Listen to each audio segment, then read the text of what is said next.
Hi guys, it's Fiona. I really hope you're all doing well. This is my first video on this channel, so I thought I'd introduce myself whilst I make my Sunday lunch. So I'm Fiona, I'm a Londoner, and I absolutely love food.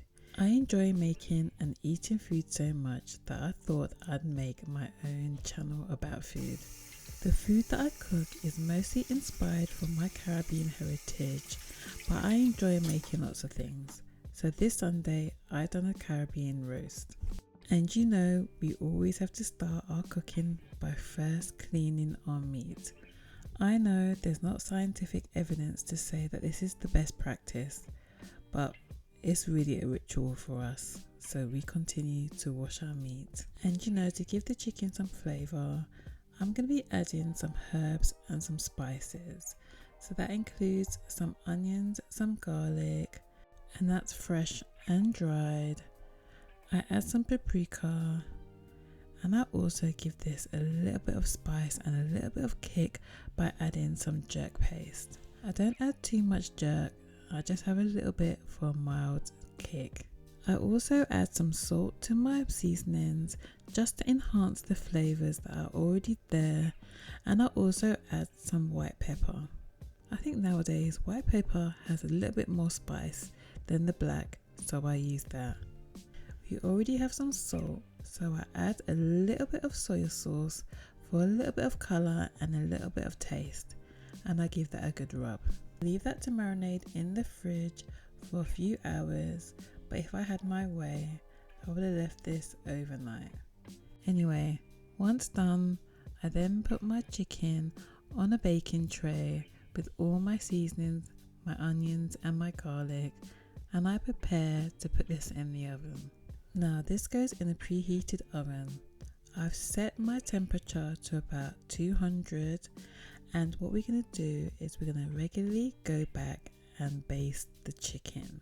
I've done this throughout the cooking process to ensure the chicken is very tender. You can do this with beef and lamb, and I think you get a good result from that. I like to do this with my chicken just so that it tastes so much more better. Anyway, this goes back in the oven for further cooking. Whilst that's cooking, I get these potatoes out, and I know they look a little bit disheveled, but I thought I'd better go and use these right away. So once peeled, these potatoes get chopped in half and half again so that they're ready for the pan, which I add a little bit of salt to, and I boil these for about 15 to 20 minutes because we are going to roast them afterwards. So we're going to give them a good cook, and while they're on the stove, I add some olive oil to a roasting pan, and I put that in the oven with my chicken. The oil gets put in the oven for about 10 to 15 minutes. And while that's in the oven, I give the chicken another look and another baste. It's looking really good. So I cover that up, and back in the oven it goes.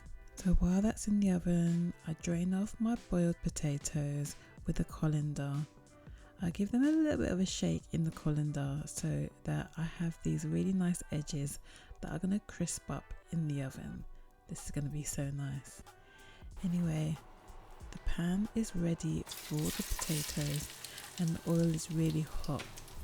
So yeah, they're sizzling and they're ready to go in the oven. I give that a little bit of a shake, and back in the oven it goes. So as I mentioned, I come from Caribbean heritage, and my family really love having rice and peas on a Sunday. It's turned into a ritual, so that's what I'm going to make.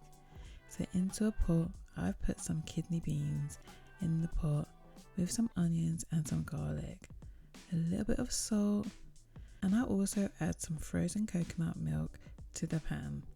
I spend a lot of time breaking some coconuts and making coconut milk from fresh, and I honestly think this is the best way to enjoy coconut milk for your food and your drinks. I add a little water to the mix, and I also add some salt and pepper. So whilst that's giving a bit of a cook, I rinse some rice. The rice is washed to get most of the starch out and is added to the pan. That goes on the stove on a medium heat. Now this will take no time to cook because the kidney beans are already cooked and they're ready to go really. So that's on the stove. While that's cooking, I took out my potatoes and gave them a bit of a toss. They're coming along well. Now it's time to look at this chicken. It's been really looked after, honestly. Now I want to get a little bit of colour on the top of the chickens, so I remove the foil, have a little bit of a look and put it back in the oven for finishing off the cooking time.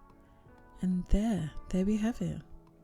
Okay, so while everything else is cooking, I decided I really wanted some Yorkshire puddings. So I put 100 grams of plain flour into a bowl with 100 grams of milk. I added 2 eggs. I added a pinch of salt and I really got this going. I gave it a good mix.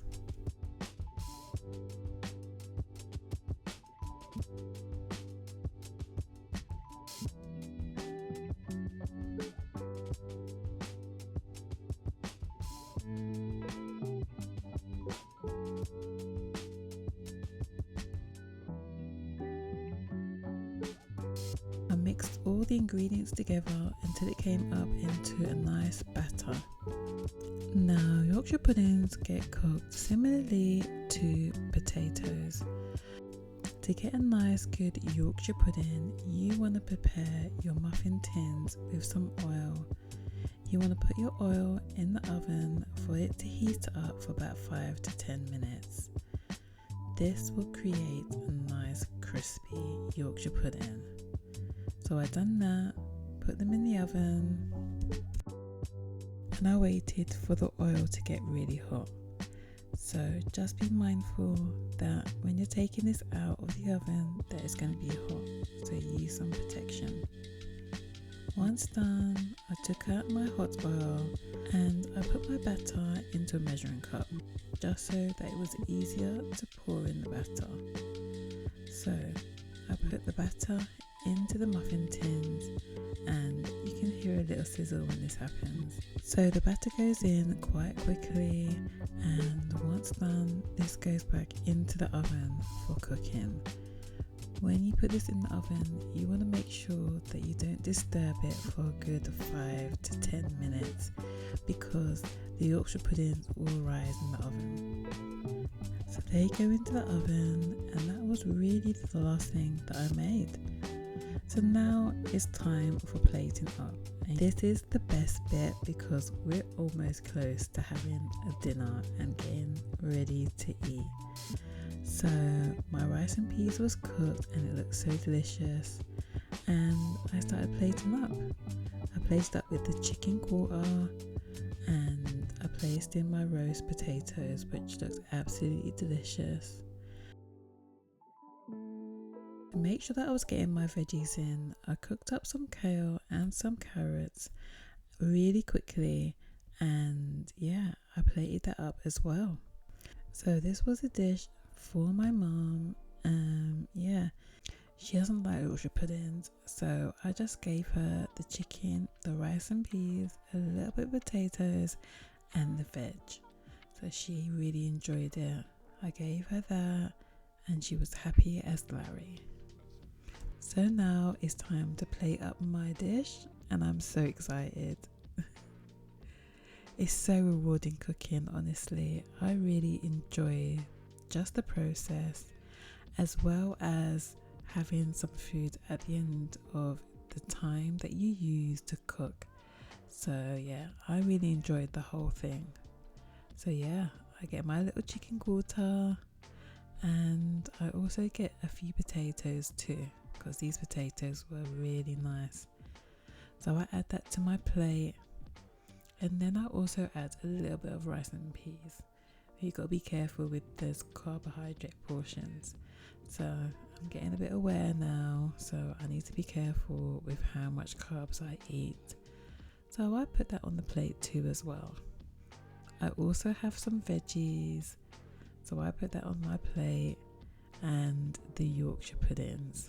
these Yorkshire puddings were so amazing. Honestly, I enjoyed every second of it. And yeah, that really is my Sunday dinner or my Sunday lunch. And that really is all she wrote. Thank you so much for watching my video. I'm going to be back for more videos with food and more tutorials, I think, as well. So just keep watching this space. Alright, take care. Bye.